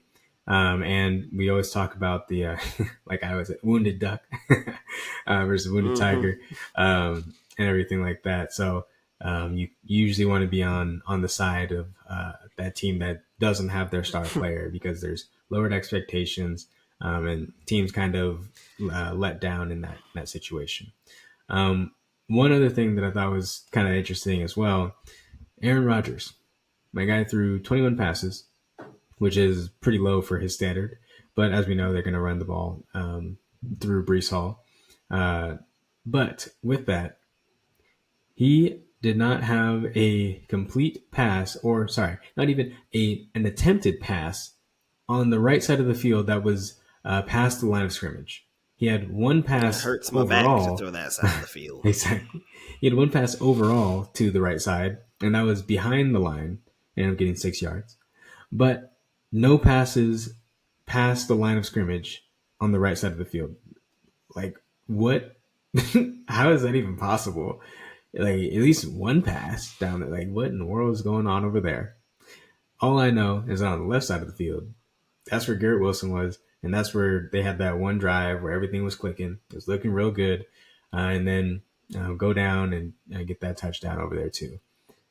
So I think that going forward, do I think that Aaron Rodgers is washed? No. Um, do I think that we're going to see more performances like this where he's going to have lower passing yards, lower passing attempts? Probably. It's probably going to be more so the new norm until he obviously starts, bitching and moaning like he always does. And then he'll be able to pass more. He'll be audible and out of run plays and stuff like that. And then the rest of the team's going to get upset. And then it's going to be chaos in New York. And then the team's going to blow up.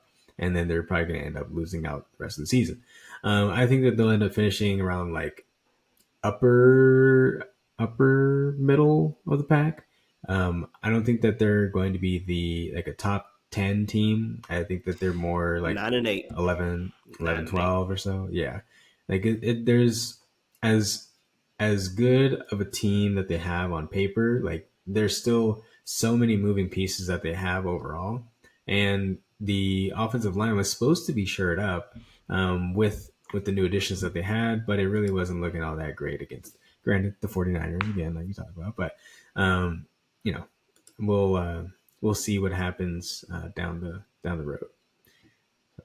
Fair enough. So that is the recap of pretty much every game that we had this last weekend. So real quick before we close things out, we're just going to give a couple of our predictions for some games that we feel like are locks from our perspective. Going forward, for me, it would be the 49ers over the Vikings. I think that as we kind of mentioned, the Vikings looked very good. So maybe people's expectations have increased a little bit. But, I mean, at the end of the day, it's still Sam Darnold. It's still going to be the 49ers. I don't care if Christian McCaffrey plays or if it's Jordan Mason that starts. I will take basically under a touchdown spread all day with the 49ers over the Vikings. So who do you got, Drew? That is an interesting choice for sure. Seeing as how they are getting 83% of the bets and only 62% of the money, that is a negative. I don't care. Then you can bet me on it. You can bet me on it. I ain't gonna try to take nobody's deal because I want to know what the bet split's about with Caleb Williams, bro. That's what I want to know because that man knows how to win games. That's all I know. Okay. I'm curious. Let me check out. Where are the Bears on here? But we're not paying any attention to this next week because they play the Texans. I don't count. That's cheating. Oh, that's interesting. Yeah, I think they're gonna get mollywopped next week. Or this coming week, I should say. But I also as bad as you think Sam Darnold is, the split between the rookie Caleb Williams and the Texans is the same split between Sam Darnold and the 49ers. Not necessarily. So in terms of the money that's on the 49ers actually has a negative bet split there. So there's only, I think it was like 67 or whatever I said percent of the money that's on the 49ers. And also the line hasn't moved at all, meaning that that's a line freeze there, seeing as how the majority of the bets you would expect that line to move and become inflated a little bit more up to at least 6 or move half a point, seeing as how it's not going through a key number. But that thing hasn't moved, which does make the Vikings interesting. I'm not gonna lie, it makes them interesting. Hey, but I'm not. No, absolutely not. Why you cannot tempt me the money, enough to but take the that smart team. money, Drew. I don't care if it is the smart money, like Stephen Hawking money. I am not. I'm not doing it. Like, All right, as for the Bears and the Texans, I do. You know what would be kind of nice, honestly. For Caleb Williams go 2-0. I might look at a teaser here. Let me write this down actually. So if you go with the Texans, so if you're doing a 6-point teaser, going down to basically just pick them at that point, and then if I pair them with the where are they at here? If I pair them with my Vikings like that, and then that allows me to get the Vikings up to 11.5. And in that way, I'm going through the 3 points already have that, going through the 7, and also going up past 10 too. So I like that. You like it. I love it. We're doing that Yeah, the 6-point teaser 49ers, with watch that. the 49ers blow out the Vikings, and then you made this bet, and then you're just gonna like, see, bro, this is why I don't trust Sam Darnold. Blah, Yep, blah, blah, exactly. I don't trust him as far as I can throw him. But blah. that's But what you're we're like, gonna oh, do you'll there. take 11 points. All right, cool. Yep. But what we're gonna do here, actually, no, we'll do that. Anyways, because I don't like the total is a little too high in the Saints game for me to tease that down, and have some confidence in the Colts there, or the Colts, the Cowboys. But yeah, that total in the 49ers game at 45 and a half, low total, and you're trying to get as many points as you can. You like it, I love it. Anyways, going to my other picks that I have. I'm really kind of liking the Lions this week. I want to talk about overperforming.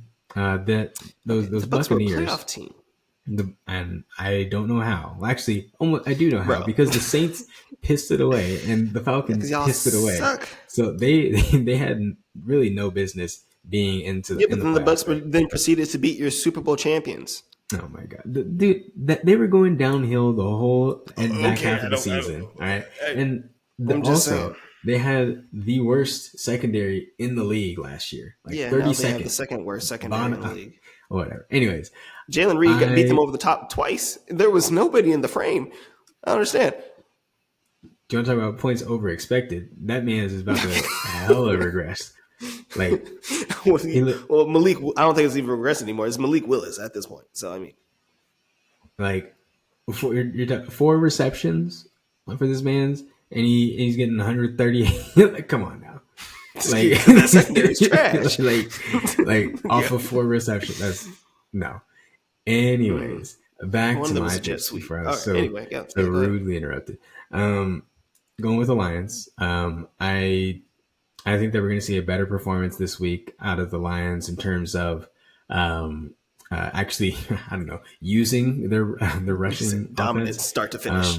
Exactly. And like I said, the Buccaneers, not exactly known, going, not, let me rephrase that. Not actually, oh my God, I think I'm having a stroke again. It's happening again. Not exactly going to be known for their defense this year. And the Lions, again, having one of the best offensive lines in the league. That is going to be a smash play for me. It's at 7.5, meaning that they're kind of trying to bait you a little bit to take that hook on the Buccaneers side. And I'm not biting. All right. I am taking my Lions with the 7.5, and I will take it to the bank. What say you, Mr. Harris? I wanted to talk to you a little bit about this one too, because I mean, we can make a little wager if you would so like to do so, and talk about this Thursday night football game, because I'm taking the Bills over the Dolphins. Dolphins are going to be at home. Obviously, the Bills have won the division the past 4 years, and Josh Allen has owned the Dolphins. So if you are intrigued by that, as you have the Dolphins winning the division in that case, and they're playing at home, I would gladly take the Bills. Plus 2.5 over the Dolphins. Yes, and thank you. One last side note, real quick, on the Lions game, just in case you were curious, because I know you were. My Detroit Lions have a 33% net advantage on the pass protection when it comes to the offensive line versus defensive line. When it comes to the run defense versus the run defense versus the run offense for the Lions against the Buccaneers, 48% advantage. Thank you very much. And then if we move on up to my beloved Dolphins, the AFC East champions, might I add. 2028 AFC East champions. Okay. If you look at what they have going on, I just had them and lost them. Where'd they go? There they are. Okay, so the Dolphins have an 11% advantage when it comes to the passing attack, and a 14% advantage when it comes to the rushing attack. Now, that's not everything, because I'm scared, and I I mean, if it really wasn't for the don't. fact that Jags don't know how to manage a game, y'all would be already 0-1 against Trevor Lawrence. So Yeah, I I don't want to do that. You can well, you're take not. you can take no, you can take the Bills. Okay, I'm not taking the Bills. And you're that's right. scary. Exactly. You're taking the Dolphins. I don't want the Dolphins. But Josh Allen's already hurt. He has, his left hand's hurt and stuff like that, bro. We still don't have a clear number one. Is it Shakir? Is it Coleman? Is it who is it, bro? We don't know. Is it Kincaid? James Cook, everybody, and then the Mm-mm. speed, Drew, pure speed. Everybody's 4-3, 4-2 speed. Everybody. Absolutely not. H-Hand's playing. Tyreek I'll Hill, take still angry. I'll take under 48 and a half though. I'll do that. You That's don't what think I'll they can do. both get 24? 48.5. Not if Josh Allen's going to be running the ball every single play. That's He going was to run running the down the ball every clock. single play And last then, game, and they did not score a touchdown until literally the last possession of the second half, and they still ended up with how many points? and also, the Cardinals are the worst team by a long shot. I couldn't tell in the first half. I You could could not tell in tell. the second half.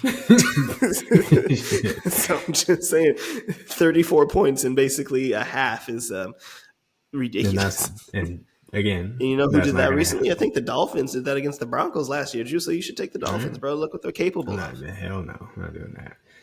Okay, You Drew, can maybe. you're not going to win you have the Dolphins winning the division. You have to be able to confidently take them Not in this at situation. home. No. I They're don't. at Not home. week two. Week two, I'm gonna Drew take said, them. "This is a trap. This is a trap Yeah, game." exactly. Yeah, it is a trap. Like, no, I don't want that. Okay, fair enough. I'm Fine, good. but those are my picks. So unless you had anything else, I can finalize this and hop on out here. Yeah.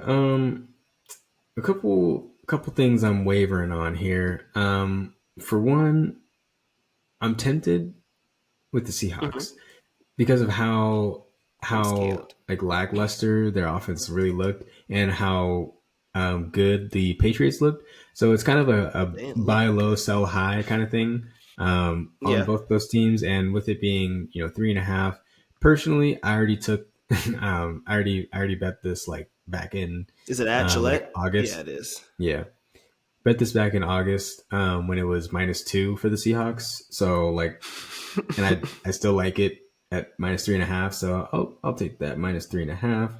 Write that Mm-hmm. down. Take that to We'll the probably bank. still win. We'll probably win on a game-winning field goal. And somehow, like, you guys literally only win by like field goal or a touchdown. Like there's no in between. Nope. But yeah, the also the bets on this one, 59% of the bets on the Seahawks, but 81% of the handle going towards the Seahawks. You like it? I love it. We're gonna go with that one and get some more of it. The other one I was looking at too was your Indianapolis Colts. Um, I think Mm-hmm. it's one of those spots too where they actually looked pretty good against the Texans last week, aside from their defensive flaws. But other than that, I don't think that's going to be really much of other than the major part of the other I side of the mean, ball. it's Malik Willis. So I mean, I Exactly. think 3 And points is if I it's okay. if I lose to Malik Willis, then so be it. But I'm taking the money line because you know me. Minus 148 on that one. I'll take that one. Again, if I lose to Malik Willis, like tip my Oh, that's cap, one I move had on. too. I was surprised that it didn't change really too much. Like I don't even understand that really. I Yeah, mean, Packers are at home, so I guess that makes sense a little bit. But then you're just saying that like, oh, basically Packers with Malik Willis, who was literally the worst starter a couple years ago in the league, um, are only a 6-point favorite against the Colts in a neutral. I don't understand. Anyway, yeah, I if agree with that one. I do agree on one. I gotta double check this. I heard this somewhere, but I'm pretty sure Malik Willis has more interceptions than he does touchdowns. Because I don't think he's actually thrown an NFL touchdown. So, You know who hasn't thrown an NFL touchdown or an NFL interception and is still 1-0 to oh my start off god, their NFL career? That would be Caleb Williams. Thank you very much. you disgust me. Um, Anywho, anyhow, the next one I'm gonna go with is kind of, you can call it gross, but I kind of like it. I like the Cardinals over the Rams. They don't have Puka, and they don't have an offensive line. Quite frankly, everybody's dead and or dying, and I do think that we're gonna have a bounce back performance from Marvin Harrison this week too. And your boy Matthew Stafford had a PFF grade of 51.8 last week, so he is right on par for what I want to see when I am betting on these Cardinals here. Great. So with that, I had Scary. what? When did How's Puka that get scary? hurt? Did he get hurt in the first half? Um, Allegedly he was hurt before that, going into that game, but it was like a little sprain. It wasn't really anything bad, and so they kind of poo pooed it. Then he was playing, and then he got hurt. I believe it was like the first half or something like that. And the Rams still damn near beat your vaunted Lions. And now you're just gonna be like, all right, Kyler, hey man, hey, James Conner's a monster though, so I mean I guess that does make sense, you know what I'm saying? Just keep feeding James. That's all you gotta do. They don't have an offensive line. Like they literally have like two players left. Like, so what? I mean, do what you will, but I will What take rush my attack or chances. what defensive rush attack do the Cardinals have? I mean, they don't really, they got some folks. Don't worry about that. Say That's not the trash O point. line versus trash Point. D line. Who wins? See, okay, listen to this here. You want to know the highest PFF grade in terms of passing block that they got over there on the on the Rams? 56.8, Alex. 56.8. Hey man, Like, that's a great golf score. okay. Anyways, so yeah, I'm going with the Cardinals in that sense. The other one I'm iffy on is I'm tempted on the Cowboys for sure, because they're going against the Saints. Saints literally just played out of their ass last week. And I have zero faith that they will do it again, quite frankly, because we just talked about this. Whenever Derek Carr is under pressure, he plays like Malik Willis. So when you're going against the Cowboys, who have one of the best pass rushing defenses in the league, it might not look pretty for the Saints. That being said, it's also 6 points. It's kind of steep. But you know what? How about you Cowboys? We're going to take that. Okay. -6. We're doing it. And the other aspect of that too is if we go on over here and look at that matchup, the Cowboys, sure, they don't necessarily have the greatest advantage when it comes to offensive line versus defensive line. That technically negative 18% on that, and when it comes to pass protection, but they have 1% when it comes to the rush. But then if you go on over to the Saints and you look at how they're going to do, negative 54% when it comes to pass blocking for them. So I'll take my chances with that. And last but certainly not least, this one is also kind of gross, but I like my chances again. We're going to go with the Commanders. All right. Hear me out. Yeah. I'm with you. Yeah. You think so? You think Danny Dimes? I mean, yeah. Danny. Unless your name is like Bryce Lever, I'll take anybody over Danny Dimes at this point. That's fair. Actually, I just saw this bet split, and I want nothing to do with it. I mean, I'm not going to bet it either. I'm just saying that if I were going to choose one team to win in this game, I would choose the Commanders. We're going to cross that out. We're going to cross that the hell out. And I almost kind of like... Stay away. Literally. I would say that I like the Giants in this situation because they're 85% of the bets that are on the Commanders compared to 15% for the Giants. But I don't want anything contest. I don't want anything to do with the Giants. So that's gross. No. I'm good. We'll just pass on that. So we got. You wanna say yours again, and then I'll say mine here. Yeah, so I had the Bills over the Dolphins. I think I had a couple of yours too as well. I had the 49ers over the Vikings. I had the Seahawks over the Patriots, and I had the what was the last one? Where was it?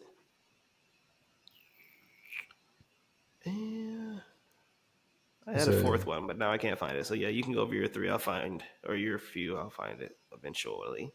You said the 49ers over the Vikings. The 49ers over the Vikings, Bills over the Dolphins, Seahawks over the Patriots, and there it is. Yeah, it was the Colts over the Packers as well. Those are the four that I had written down prior. Okay. Yeah, and then so I have the Lions minus 7.5. I got the Seahawks. I'm doing money line minus 175. Because I don't.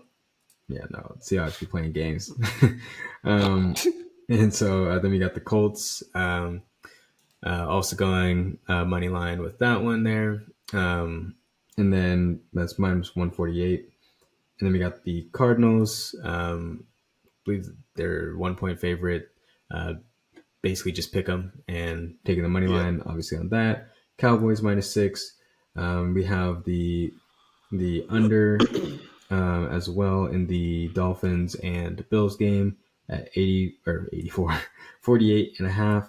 And then we have the 2-point teaser, 6-point teaser between the Texans and the Vikings. Yeah, beautiful, outstanding, amazing. There we go. All the locks, all the things. Like I said, did pretty solid last week. Really, the only one that we didn't hit on that we should have hit on was the baby goat. The Titans, and they're up by 17. So yeah, and how many quarterbacks do you know that can come back 17-0? He didn't. Anyways, we're done. He is now being referred to as the baby goat going forward on this show. So that would be the only place. So. Going the baby goat. Anyway, so that would be basically the full recap of this last weekend, as well as our previews for this upcoming weekend of week 2. Unless you got anything else, Drew. This has been the College Shot Podcast with your host, Alex Harris and Drew Moore. Make sure you're following us on all of our social medias, as that's where we also have our bet splits, as well as some social media content when it comes to basically picks that we have and things that we like when it comes to the NFL going forward. Drew, you got anything else? No, that's pretty much everything. Today, Asia Wilson set the all-time record for points in a season, so shout out to her. And if she doesn't win MVP, I will be very upset because I'm very heavily invested. Actually, not that heavily invested. I have her tied up to and Drew put a second mortgage out on Asia Wilson pretty much. MVP. Student loans on it, you know. No, I have her tied up to Jaylen Brown to win MVP, Finals MVP at like plus 350, and then that having her tied with that at it's like minus 190, and then that it was like I think it was like plus 500 or something like that, and $25 on that, and so moral of the story is I need her to win. And she better win. I don't want to hear Caitlin Clark this, Caitlin Clark. No, she ain't win no MVP. Nah, just give her the Rookie of the Year, and she's exactly. That's all she needs. Exactly. There you go. Asia got a shoe. She's on 2K. You know, she got everything. She just needs another MVP. I mean, anyways, Caitlin has all that too with the Nike endorsement. I'm just saying. So.